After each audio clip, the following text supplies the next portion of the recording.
Hi friends, কেমন আছো সবাই? দ্য কুকিং উইন্ডো চ্যানেলে তোমাদের স্বাগত জানাই।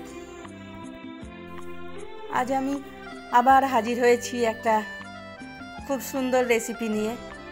তোমরা দেখে বুঝতেই পারছো, এটা হচ্ছে cheesecake, 3 layer cheesecake আর ম্যাঙ্গো ফ্লেভার। আমের সিজন চলছে, তাই ভাবলাম আম দিয়েই করি এবার। তো এর উপকরণগুলো আমরা আগে দেখে নিই। এটা মালাই, হাফ বাটি মতো মালাই, আর একটা মোটা মতো আম ছাড়িয়ে কেটে নিয়েছি।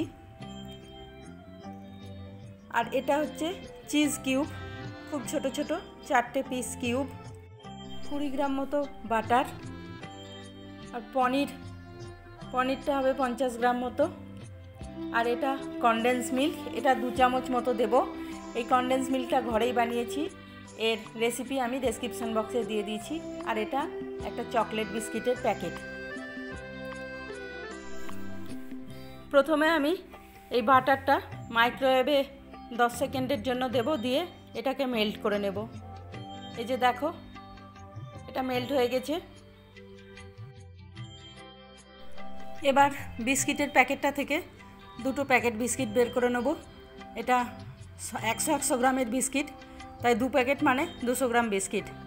তারপরে এই বিস্কিটগুলোকেও আমি মিক্সিতে একবার ঘুরিয়ে নেব, তাহলেই সুন্দর পাউডার হয়ে যাবে। এই যে দেখো, সুন্দর পাউডার হয়ে গেছে।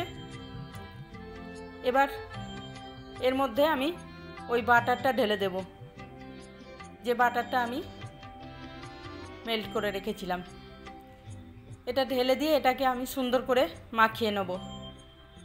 প্রথমে চামচ দিয়ে মাখিয়ে নেব, তারপর আবার একবার হাত দিয়ে ভালো করে মাখিয়ে দেখে নেব এর পরিমাণটা ঠিক আছে নাকি, আর ভালো মতো মাখানো হয়েছে নাকি। এই যে দেখো, ভালো করে হাত দিয়ে মেখে যখন এইভাবে চাপ দিলেই একটা ডাব বেঁধে যাবে, তখন জানবে এর পরিমাণটাও ঠিক আছে বাটারের। আর মাখানো তো হয়েই গেছে সুন্দর করে হাতে। এবার এটা আমি সাইডে রেখে দেব, রেখে দিয়ে একটা মিক্সিং জার নেব।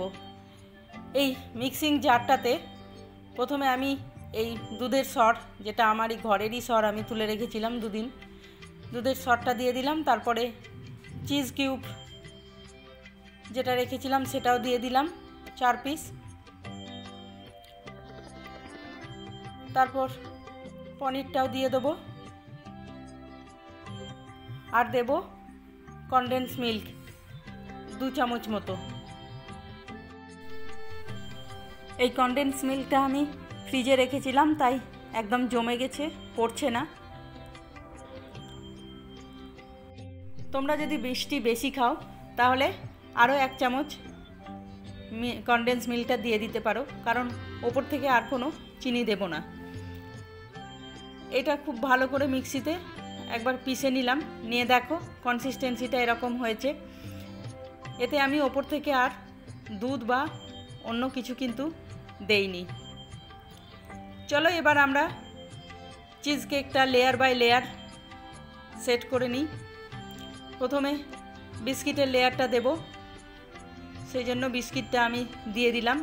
আর কাঁচের এই জারেই আমি করছি, কারণ এতে লেয়ারগুলো বেশ পরিষ্কার বোঝা যাবে। আর তাছাড়া মার্কেট থেকে যখন অর্ডার করা হয় তখন ওরা কিন্তু এই জারেই ডেলিভারি দেয়।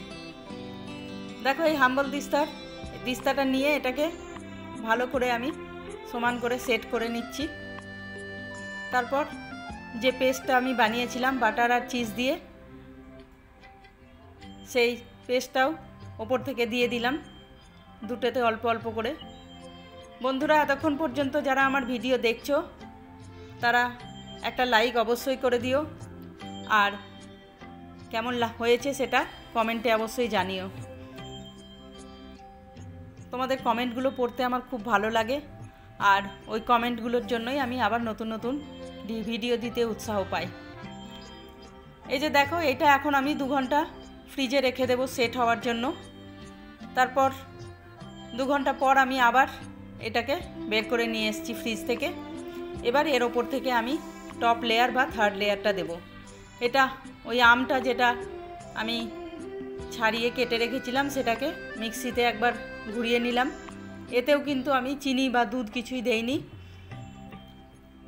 Pure mango. এবার এটাকে ওপর থেকে আমি দিয়ে দিলাম, দিয়ে এটাকেও সুন্দর করে সেট করে দেবো। এটা তৈরি করতে বিশেষ কোনো ঝামেলা নেই, আর এটা খেতেও কিন্তু খুব সুন্দর হয়। বাচ্চারা তো খুব পছন্দ করে, তাই আমি মাঝে মধ্যে ওদের বানিয়েই দিই। এই যে দেখো, আমের লেয়ারটাকেও আমি ভালো করে সেট করে নিলাম, নিয়ে এবার উপর থেকে তোমরা তোমাদের ইচ্ছে মতো যে এখন কিছু দিয়ে এটাকে ডেকোরেট করতে পারো।